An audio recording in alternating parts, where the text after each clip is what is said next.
The Lord be with you. And with your spirit. A reading from the Holy Gospel according to Luke. Jesus took Peter, John, and James and went up the mountain to pray. While he was praying, his face changed in appearance, and his clothes became dazzling white.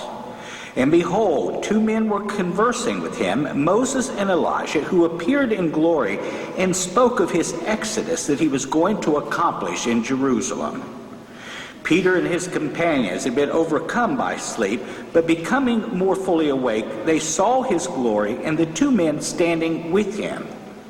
As they were about to part from him, Peter said to Jesus, "Master, it is good that we are here. Let us make 3 tents, one for you, one for Moses, and one for Elijah." But he did not know what he was saying. While he was still speaking, a cloud came and cast a shadow over them, and they became frightened when they entered the cloud. Then from the cloud came a voice that said, "This is my chosen son, listen to him." After the voice had spoken, Jesus was found alone. They fell silent and did not at that time tell anyone what they had seen. The Gospel of the Lord. Praise to you, Lord Jesus Christ.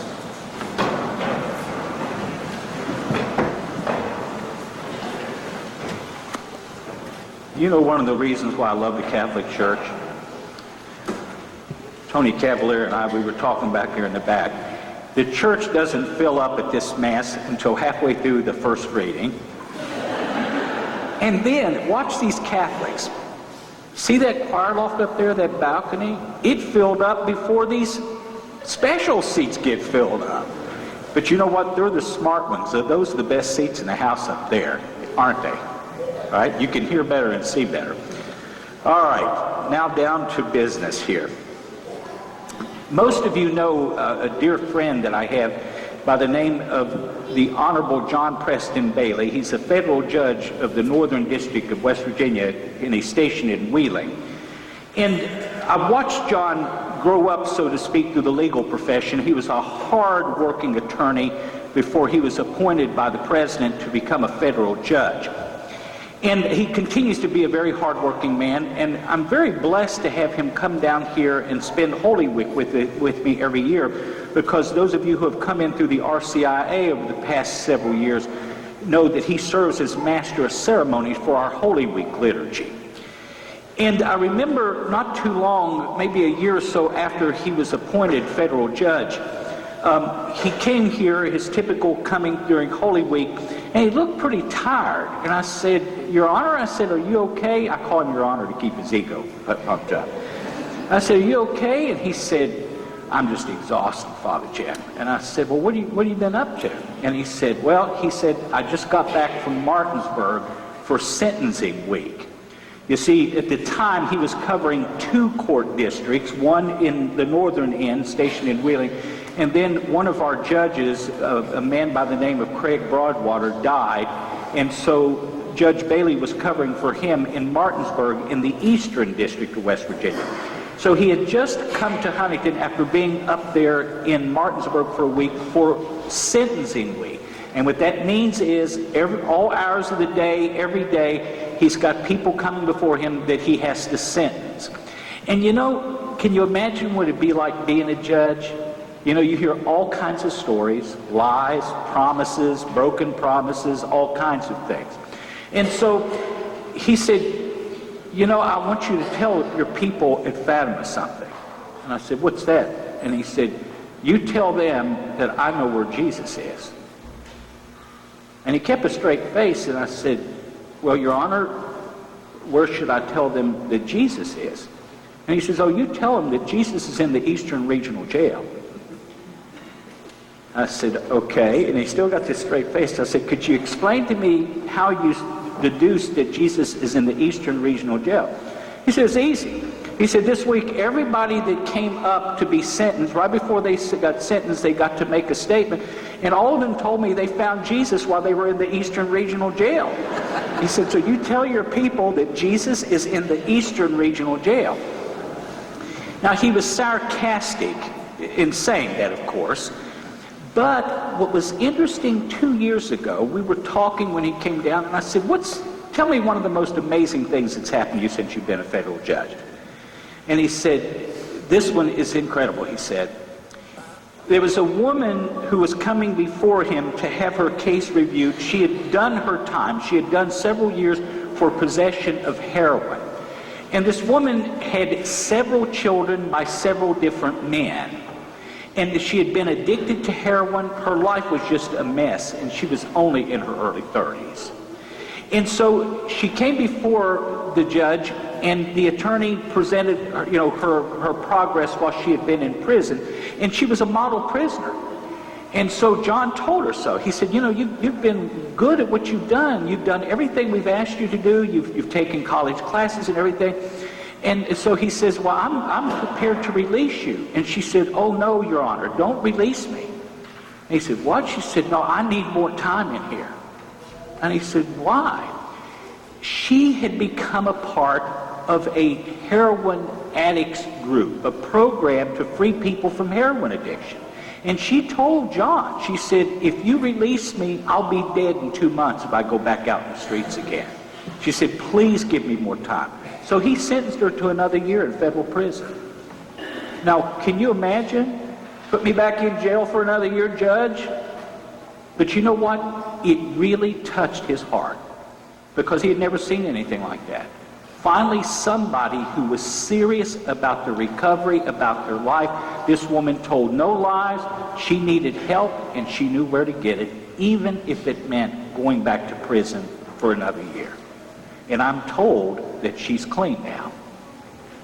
Well, I say this in light of our gospel today, the beautiful transfiguration story. We find it not only here in Luke chapter 9, we find it in Matthew chapter 17, Mark chapter 9, and curiously in the second letter of Peter chapter 1. But John, once again, does not record this story. In the storyline, the details are pretty much the same in all the accounts. Jesus takes 3 hand-picked disciples to the mountaintop, Peter, James, and John. And then he is transformed before their very eyes.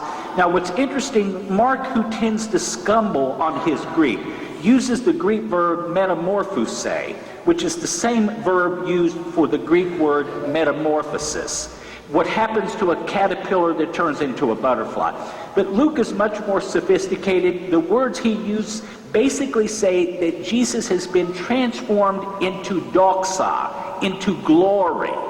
Or in other words, these disciples, these hand-picked disciples, get a privileged glimpse of what Jesus is going to look like after the resurrection. Now, people have asked and speculated for centuries, why Peter, James, and John? Why only them? Why of them of all the disciples? Why did he take them up there? And you have to look at all of Luke's gospel to get a handle on the answer to that question. Because when Jesus goes into the Garden of Gethsemane, for the agony of the garden, if you will, he will take 3 disciples with him, Peter, James, and John. What's interesting, they see Jesus at a pitiable state of his life. He goes in there and he gets on his knees and he is in agony, praying all night long. In fact, Luke tells us in graphic detail that his prayer was so passionate, so intense, that he perspired, and the perspiration beads looked like drops of blood, for goodness sake. Jesus is suffering the night before as he says, Father, if it's possible, let this cup pass me by, but not my will, your will be done. You see, in Mark's account of that passage, the disciples are asleep. They don't see that, but not in Luke's account. Peter, James, and John watch this agony. And so by seeing glory, by seeing Jesus in his glorified state on the mountaintop, the thinking is it will help them digest and deal with Jesus laying on the ground in such a pitiful state. But you know what? It was still a tough pill for them to digest. Remember, when Jesus is arrested in the Gospels, they all run away like cowards, totally frightened. But my brothers and sisters, he gave them a piece of something while he was still with them, before the passion began. That moment of glory, that glimpse of glory on the mountaintop, to help them deal with the agony in the valley. But let's face it, the disciples can be very, very weak in the brain. They can miss time and time again what's going on. So many times in the miracles, Jesus performs a miracle and they look as if to say, who's this? Who is this guy that's doing this? And then he performs another miracle right after them and they're scratching their heads saying, who is this? Who is this guy? But you know what? Being dense is not exclusive to the disciples. It can be a part of our thinking today. You know, the disciples just had a tough time comprehending Jesus. Here's a little parody that I found that illustrates this point well. When Jesus took his disciples up on the mountains, and when they gathered around him, he taught them, saying, "Blessed are the poor in spirit, theirs is the kingdom of heaven. Blessed are those who mourn, blessed are those who hunger and thirst for righteousness, blessed are the merciful, blessed are the pure of heart, blessed are those who are persecuted for righteousness' sake." Then Simon Peter scratched his head and said, "Are we supposed to know this?" And Andrew said, "Do we have to write this down?" And James said, "Will we have a test on it?" And Philip said, "I don't have any paper." And Bartholomew said, "Do we have to turn it in?" And John said, "The other disciples didn't have to learn this stuff." And Matthew said, "I have to go to the bathroom." And Judas said, "What does this have to do with real life?" And one of the Pharisees present asked to see Jesus' lesson plans and inquired of Jesus, "What is your terminal objective, sir? Have you completed a task analysis? What about a diagnostic survey?" And Jesus wept. How true. We can be so dense. But you know what? More often than not, we get it honestly. How can I say such a thing? Look at the world in which we live. I am 58 years old, and I've never seen this world in my 58 years in the mess that it's in. It's a mess. Who tells the truth anymore? Who doesn't gossip anymore? You know, if people don't get what they want, they hack and slash you behind the back and cut you down to size as a power play. In this society, there was a day and time that I could actually sell you my house on a handshake. I heard an incredible story. He wasn't a parishioner here. He was a parishioner of St. Joe's. But William Muth, the patriarch of the Muth family, who died a number of years ago, he actually sold their home place to another man on a handshake. No contracts, no lawyers, no court. Right straight through. Your word is your bond. Can you imagine something like that happening today? The thievery, the violence, you know, in our day, in our society, who would ever thunk we would have had a president who was pro-late-term abortion? Pro-late-term abortion. The president and his administration stand diametrically opposed to pretty much everything that the Catholic Church stands for. It's amazing. Who would ever thought that we would live in such a society?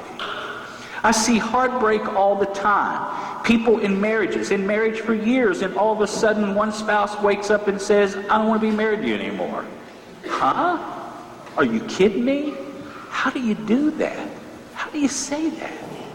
The drugs, the everything in our society, it seems that everything is just a mess. And you know what? Because of that, it's easy sometimes for people to fall in the trap of saying, "God? What God? Jesus? Savior? What Savior? Where? Where is he? Why are we going through all of this stuff?" It's difficult. But it's during those times that we need to pause for a moment and go back into our memory banks and ask ourselves the question, have I ever seen the glorious times? Have I ever seen experiences of glory? You know, I say it a lot every time I do a baptism, every time a baby's born. I always make this statement because to me it's so incredibly true. Every time I hold that baby and baptize baby, I say this baby is a sign that God is not done with us yet. He's giving us one more chance, one more opportunity. But you know, it's hard to see glory. It's hard because we see so much darkness and pain. Satan is very active in our world. As one person said to me one time, he's running through planet Earth with tennis shoes on. And how true that seems at times. But you know, if we can pause and pray and look back, we can recall some of those moments. Listen to this one. Steve Covey, the author of the best-selling book, The 7 Habits of Highly Effective People, who died, unfortunately, just recently as a result of a fall, tells of an experience he had on a New York subway one Sunday morning. He says that people were sitting quietly. Some were reading newspapers, some were dozing, others were simply contemplating with their eyes closed. It was a rather peaceful, calm scene. At one stop, a man and his children entered the car. The children were soon yelling back and forth, throwing things, even grabbing people's newspapers. It was all very disturbing, and yet the father just sat there next to him and did nothing. It was not difficult to feel irritated. Steve could not believe the man could be so insensitive as to let his children run wild and do nothing about it. It was easy to see that everyone else in the car was annoyed as well. So finally, with what he thought was admirable restraint and patience, Steve said to the man, "Sir, your children are really disturbing a lot of people. I wonder if you couldn't control them a little bit more." The man lifted his gaze as if coming to consciousness for the first time and said, "Oh, you're right, sir. I guess I should do something about it. We just came from the hospital where their mother died about an hour ago. I don't know what to think, and I guess they don't know what to think either." Well, Steve Covey says, can you imagine what I felt at that moment? Suddenly, I saw things differently. And because I saw differently, I felt differently. I believed differently. My irritation vanished. I didn't have to worry about controlling my attitude or my behavior. My heart was filled with this man's pain. Feelings of compassion and sympathy flowed freely. "Your wife just died? Oh, I'm sorry. Can you tell me about it? What can I do to help you, sir?" It's amazing how the Lord gives us those little moments of revelation whereby we see situations and we're transformed by them. As Steve Covey admits, he became a more compassionate person because of what that man said to him on the subway that day. A woman named Mary Ann Bird relates, "I grew up knowing I was different and I hated it. I was born with a cleft palate, and when I started school, my classmates made it clear to me how I must look to others. A little girl with a misshapen lip, crooked nose, lopsided teeth, and garbled speech. When my schoolmates would ask, 'What happened to your lip?' I'd tell them I'd fallen and cut it on a piece of glass. Somehow it seemed more acceptable to have suffered an accident than to have been born different. I was convinced that no one outside my family could love me. There was, however, a teacher in the 2nd grade that we all adored, a Mrs. Leonard. She was short, round, happy, a sparkling lady. Annually, we would have a hearing test. I was virtually deaf in one of my ears, but when I had taken the test in the past years, I discovered that if I did not press my hand as tightly upon my ears as I was instructed to do, I could pass the test. Mrs. Leonard gave the test to everyone in the class, and then finally it was my turn. I knew from past years that as we stood against the door and covered one ear, the teacher sitting at her desk would whisper something and we would have to repeat it back. Things like, "The sky is blue," or "Do you have new shoes?" I waited there for these words which God must have put into her mouth. Those 7 words which changed my life. Mrs. Leonard said in her whisper, "I wish you were my little girl." And then finally, a mother told her children that hard times had fallen on several families in town, and so this year they were not to give them, their parents, anything for Christmas, but give the money to these poor families. She then tells of her son, who was a basketball manager at his college and on the road a good deal of the time. He had just been home for a short visit, and as he was about to leave, he reached out to his mother's hand saying, "Take this, Mom," and he pressed some money into her palm.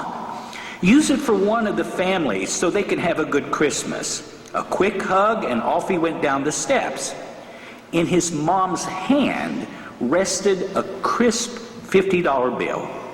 She realized that with the little money Chris had to live on in college, he must have been saving for months.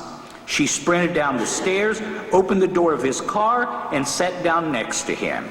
He gave her a wonderful hug, and in an instant, she relates, "I was no longer sitting next to my 20-year-old son. I was sitting next to my 5-year-old Chris, who once forgave someone who had stolen his toy car because he said that he must have needed it more than he did." Then he spoke. "Please get out of my car, Mom, before I start crying too." His mother hugged him one more time, told him how happy she was that some family was going to have a good Christmas. She said, "I told him, 'I love you, honey, and God will bless you for this.' And with that, I climbed out of the car, leaving with the moment I shall cherish forever, the moment I saw Christ in my son."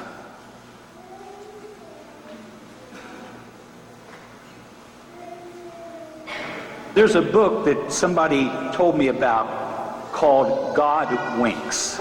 God Winks. Godwinks. The author's last name is Bushnell. Google it. Buy that book. It's an important book. The print's very small, but it's important. What the author is saying basically is that all around us, God is winking from time to time. He speaks to us. He shows his goodness from time to time, and more often than not, in people and things that they say to us. Just earlier this week, I talked to a student at our parish school. This student had struggled academically, especially in the area of math. So when I looked at this student, I said, "Well, how you been?" The student looked at me with a smile, the likes of which I'd never seen before on his face, and said, "I got 100 on a math test this week." You know, something like that will be a memory for him for the rest of his life. But you know what? If you pause for a moment, and that's what the Lenten season's all about, taking the time to stop and recall those moments of glory that we've seen, and we've seen them all. We've seen them from time to time. Sometimes they're long as a wink. Sometimes they last a little longer. A conversation we had. Earlier this week, I met a lady at a restaurant named Ashley. Incredible 20-year-old woman. Incredible. Gave me hope for the future. The next time I read about our president approving another pro-abortion piece of literature or legislation, I'm going to think about Ashley and the good she can do in our world. So my brothers and sisters, it's so easy to succumb to darkness. And that's what Satan wants. He wants us all walking around feeling hopeless and in despair. And you know what? It's easy to fall into that. It is so easy because there's so much of it out there. But that's not what the Lord wants. So pause sometime this week. Take a few moments in prayer. And if you have to, write down those moments of glory. What happened to you? Who was there? How did it happen? How did it affect you? And then when you find yourself in the dumps again, go back to one of those moments. And guess what? The Lord will take the hurt away.